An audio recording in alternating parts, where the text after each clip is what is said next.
虽然做学校嘅总务主任负责行政工作，不过并唔影响其本身对推广客家母语嘅热忱。但礼拜嘅母语日，其主任仲可以排除万难，自家做教材，用较合乎现代化嘅思维教学，教学生嘅讲客话。奉茶，千人天场茶，专案整木茶。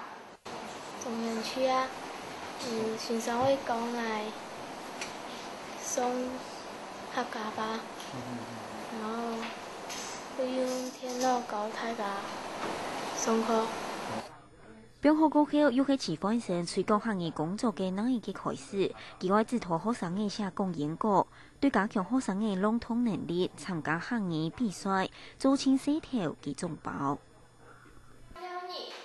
佢強烈下有演講比賽、朗讀比賽嘅時間，好，我又會再去尋資料嚟，然後佢寫過嘅，好，再用按樣透過啲天龍按樣口氣嘅東西嚟，然後佢整音，按樣長時間嘅累積下來，客家話確實就慢慢都會進步。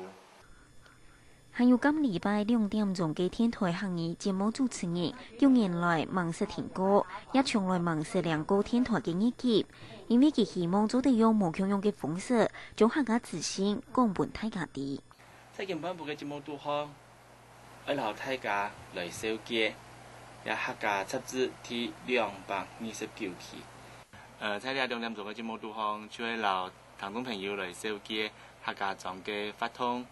還有啲在客家嘅親情嘅消息。池輝成表示，太好時期參加客家夏令營，客後佢就對客家文化有動態嘅興趣。除咗參加各種客家嘅相關活動，老成做教學之外，池輝成每次等創作客家音樂同文章也都兩筆。更因為客家傳承愛對家庭做喜事，希望中央物價較多嘅補助也無頭。慶祝夜會應該係愛來自發自自己內心嘅覺想，就係青春夜嘅政府其實佢在學校嘅教學都好，佢已經有納入嘅。當然，或許老先前推行方言嘅種歌唱都好比起來，還係有一些唔啦，但係總係遇到進步。今年按公用得到客家貢獻獎，搶年參與率傑出成就。主題感謝一直以來支持佢嘅前輩，還有一群等一下嘅學生嘅之外，佢表示得獎係一種肯定，唔係一個甜美嘅負擔老責任。佢希望透過教書嘅時節，繼續一步一腳將對待目標，培育更加多客家嘅後生嘅，同時每愛情強用對客家文化同熱心嘅盤，強下為客家傾心傾力。客家新聞用音樂美麗報道。